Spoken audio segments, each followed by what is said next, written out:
thank you all for coming. Looking around, there were so many old friends. So I can't let you all. Thank you for coming. And thank you for those who forbear the sexual ill. Two things, I think, 2 or 3 things, just worth saying. I'm not going to be long. Well, let's start with open doors, so class. I think the thing I often think back to is that God opened the doors to us. I don't think it's unfair to say that very little was going on beforehand. There were very tiny congregations on Sunday, nothing on weekdays. And suddenly I had this offer to come and be the rector right out of the blue. In the Church of England is an unwritten rule that you don't ask to be appointed to a church. So I guess some people do. But you're allowed to ask to go to the city. It's done the extraordinary goal coming back from some years like long ago.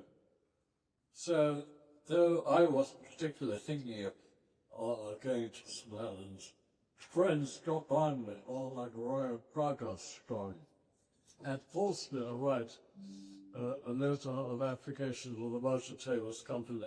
And I suggested that I might become the new rector of St. Helen's. And by astonishment, they appointed me. So that's God's providence, and I think I thank God for that today. Because it's meant so much to me, but it's meant so much to many old people too. Thank God for all the staff that worked with me over so many years, all the goals, all the people who worked for St. Helen's, to make the place where the word of God, the good news of Jesus has been heard for by so many people. So, an enormous privilege, I think, to have an open building in the middle of the city of London, where people are crowded all around and can rush in for a short lunchtime talk and rush out again and still hear the good news, which they may not hear anywhere else. So I thank God for that open door. But secondly, I thank God for the open book, the Bible.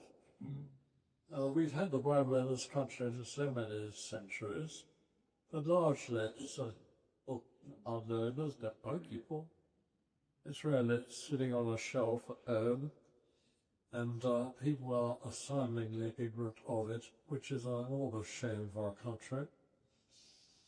So, an open book to tell the city men and girls, but there are plenty of girls in the early days too, the good news of Jesus Christ. It's an enormous privilege, isn't it, to be permission to teach this good news to people who are really completely ignorant of it. But more so in the city, because an awful lot of people in the city may be very clever, they may be economists and all the rest of it. But there's just so much ignorance of the city of the things that God is everywhere else. So to be appointed the rector out of the Louvre into a city centre church that at the end had the use of 3 churches was an enormous privilege. And as you know, all those things came from it. Others have used it since even more effectively. And I think those Tuesday services were short. Packed to McDonald's, really, year after year. Less than that sorting to the city lab in Kent. And they said when it came here from bus time and had a little message. Which is quite right. Yes, well, I don't have to speak to what it meant to you to be for the very first time. So it's a kind of a wonderful preaching session, and I thank God for that today.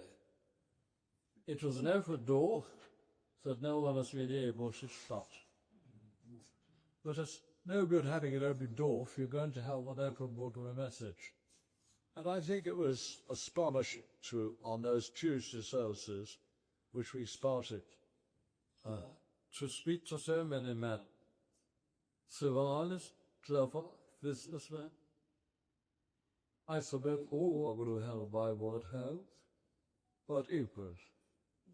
Just as ignorant as the boy in the street, the ruffian in the street. That's the truth of it. And to have the privilege of opening that truth to those who came, and the enthusiastic Christians, of course, who worked with me. And if you're amongst those here today, thank you for those who worked with me. On my side, and that taught me and helped me in that ministry. So thank you very much. Thank you for today. It's so splendid. Thank you everybody who prepared this lunch, the excellent food. Thank you all for come. Thank you all. I've had a word with you already. And thank you for your life and witness in your church. And thank God for St. Helen. So let's pray for St. Helen under William's grand leadership. It may continue to be of the good news to the citizen. It's an extraordinary thought, isn't it? And then that man, young man, quite also at this time we are. Ambrose jumped home. Thy home is on Christian home. And then suddenly to find that they're working where it is in Lloyd's or somewhere. And there's a church in Robbie Coral. I can't get away from it. There's a friend who said, come to the lunch service. And they avoided school, they avoided home, but they can't avoid it in the city. Who would have thought? The Lord thought we'd be back and forth. And I think that's the note on which I want to close. And so I thank God for His grace to master to me. He caught me in my teens. I backslid for a short time, but He hauled me back in His grace. I'm sure many of you had that experience.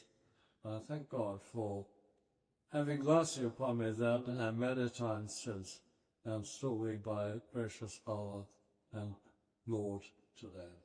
So,